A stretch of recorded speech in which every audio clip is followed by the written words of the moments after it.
They say revenge is a dish best served cold. In my case, it took precisely 5 years to prepare, and I served it on a gleaming silver platter in the executive boardroom of Meridian Publishing. The look on Daniel Crawford's face when I slid the acquisition papers across the polished mahogany table was worth every moment of patience. "This has to be some kind of mistake," he said, his voice barely above a whisper as he stared at the company letterhead that now bore my name. I smiled, savoring the moment I'd imagined countless times. "No mistake, Daniel. Effective immediately, I am the majority owner of Meridian Publishing. Your services as CEO are no longer required. But I should start at the beginning. My name is Rebecca Chen. 6 years ago, I was the rising star at Meridian Publishing, one of the city's most prestigious independent publishing houses. Founded in the 1950s, Meridian had a reputation for literary excellence and discovering extraordinary new voices. I joined as an editorial assistant and worked my way up to senior editor by age 30, building a portfolio of award-winning authors and commercial successes. Daniel Crawford was Meridian's golden boy, the founder's nephew who'd been groomed for leadership since college. With his perfect suits, Ivy League education, and practiced charm, he looked the part of a publishing executive. What he lacked in actual editing experience or literary instinct, he made up for in confidence and connections. When the founder, Eleanor Meridian, announced her retirement, everyone assumed Daniel would take over as CEO. But in her final act of leadership, Eleanor surprised everyone by announcing a merit-based succession plan. For 1 year, both Daniel and I would oversee different divisions of the company. At the end of that period, the board would evaluate our performance and select the new CEO. "Publishing is changing," Eleanor told us over dinner at her elegant brownstone. "Meridian needs leadership that understands both tradition and innovation. I believe in fair competition." She raised her glass, her eyes twinkling. "May the best publisher win." I worked tirelessly that year. I revitalized our digital strategy, launched a successful podcast featuring our authors, and signed 3 debut novelists who went on to become bestsellers. My division's profits increased by 22%, while maintaining the literary quality that had always been Meridian's hallmark. Daniel, meanwhile, focused on appearances. He hosted lavish parties for the literary elite, gave interviews about the future of publishing, and cultivated relationships with board members. His division's performance was respectable but unexceptional. As the board's decision approached, I felt cautiously optimistic. The numbers were on my side. Several board members had expressed appreciation for my innovative approaches. Even some of Daniel's allies had begun to recognize my contributions. The night before the announcement, Eleanor called me. "You've done remarkable work, Rebecca," she said. "Whatever happens tomorrow, I want you to know that." I should have recognized the warning in her words. The next morning, the board announced Daniel Crawford as Meridian's new CEO. While both candidates demonstrated exceptional qualities, the board chair read from a prepared statement, "We believe Daniel's vision for Meridian's future aligns more closely with the company's heritage and long-term interests." Later, I learned that Daniel had spent the final weeks before the decision spreading rumors about my radical plans to dismantle Meridian's legacy. He suggested I would sacrifice quality for commercial success, that I lacked respect for the company's history. He even implied I was planning to leave for a competitor if not selected, making me a risky choice. None of it was true, but the whisper campaign had worked. 3 key board members had changed their votes at the last minute. Daniel wasted no time establishing his authority. Within a month, he reorganized the editorial department, diluting my responsibilities and promoting his allies. He took credit for my digital initiatives while dismissing the authors I championed as niche interests. When I challenged him in meetings, he would smile indulgently and talk about the bigger picture that perhaps you don't see from your position. 6 months into Daniel's leadership, he called me into his office, my former mentor Eleanor's office, now redecorated with modern art and sleek furniture that erased her presence. "Rebecca, I value your contributions," he began, his tone suggesting exactly the opposite. "But I think it's time we discuss your future at Meridian." The discussion was brief and one-sided. My position was being eliminated in a restructuring. I was being offered a lesser role with a significant pay cut or a severance package. The message was clear.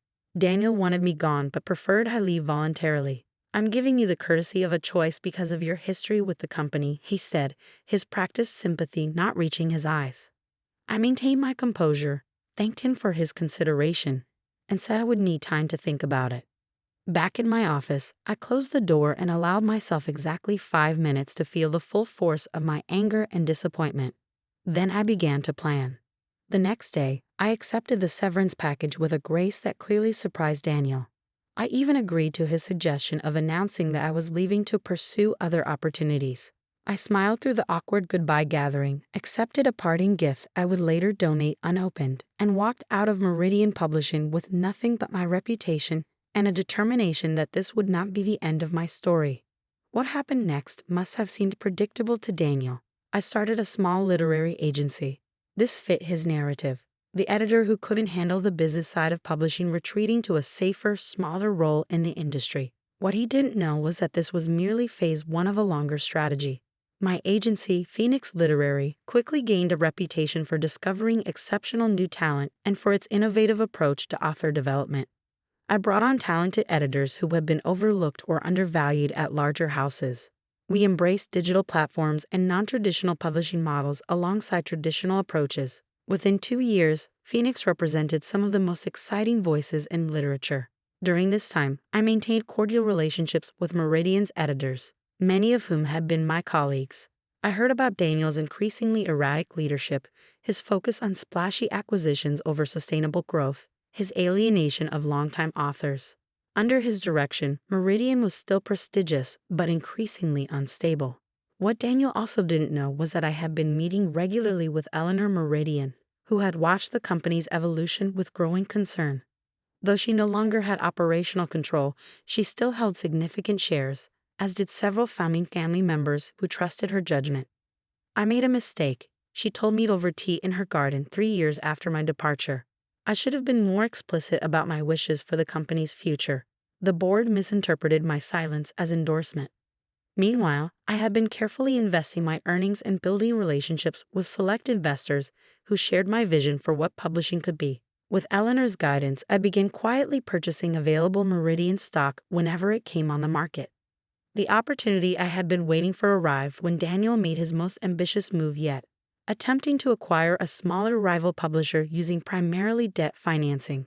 The deal would have given him control of several prestigious literary prizes and a valuable backlist, but the financial structure was precarious at best. 2 board members resigned in protest of the acquisition, citing concerns about Meridian's financial stability. The company's stock dropped on the news, creating the perfect moment for my final move. Working with Eleanor and a group of aligned investors, I accumulated enough additional shares to gain controlling interest in Meridian Publishing. The legal team coordinated the transaction perfectly, ensuring that Daniel had no warning until it was complete. Which brings us back to that boardroom, Daniel staring at the acquisition papers in disbelief, and my calm announcement that his services were no longer required. "This is impossible," he repeated, looking around the table at board members who had already been briefed about the change in ownership. "You can't just walk in here and take over." "Actually, that's exactly what I've done," I replied. Though unlike some leadership transitions, this one is based entirely on merit and transparent financial transactions. The board chair, who had supported my original candidacy years earlier, cleared his throat. "Daniel, the ownership documents are in order. Ms. Chen now holds controlling interest in Meridian Publishing." Daniel's face flushed. "This is about revenge. You've held a grudge all these years." "This is about stewardship," I interrupted, my voice level. "Meridian deserves leadership that respects its legacy while embracing its future. The company's declining performance under your direction speaks for itself." I slid a second document across the table. "Your severance package. I believe you'll find it fair. You have until the end of the week to clear your office." The restructuring of Meridian took time, but the publishing industry is ultimately built on relationships, and those I had cultivated served me well. We retained the company's commitment to literary excellence while expanding into new markets and formats. Many talented editors who had left during Daniel's tenure returned, bringing valuable authors with them. Eleanor Meridian attended the company's 70th anniversary celebration, beaming as she raised a toast. To Rebecca Chin, who understood that true leadership is about building something that outlasts you. Daniel. He launched a literary consultancy that struggled for 2 years before folding. Last I heard, He had taken a position at his father-in-law's investment firm, far from the publishing world. 6 months ago, a young editor came to my office seeking advice. She had been passed over for promotion despite outstanding performance, while her less qualified male colleague had advanced. "How do you handle the unfairness?" she asked, frustration evident in her voice. "How do you not let it consume you?" I considered the question carefully, thinking of the 5 years I had spent working toward a goal that had sometimes seemed impossible. "Channel it," I told her. "Use that energy not for anger, but for focus. Create something so undeniably excellent that it becomes impossible to ignore. And remember that sometimes the direct path isn't the only path, or even the best one." She nodded slowly, understanding dawning in her eyes. "Also," I added with a small smile, "keep meticulous records. Documentation is power." As she left my office with renewed determination, I turned to the window overlooking the city where I had lost and then regained my professional home. On my desk sat a small wooden box Eleanor had given me, containing the original Meridian Publishing logo stamped from 1952. "Publishing is about legacy," she had said when presenting it to me. "About whose stories get told and who gets to tell them." In the end, I realized that was what my own journey had been about too, not just reclaiming what was taken from me, but ensuring that the right stories and the right storytellers would always have a home.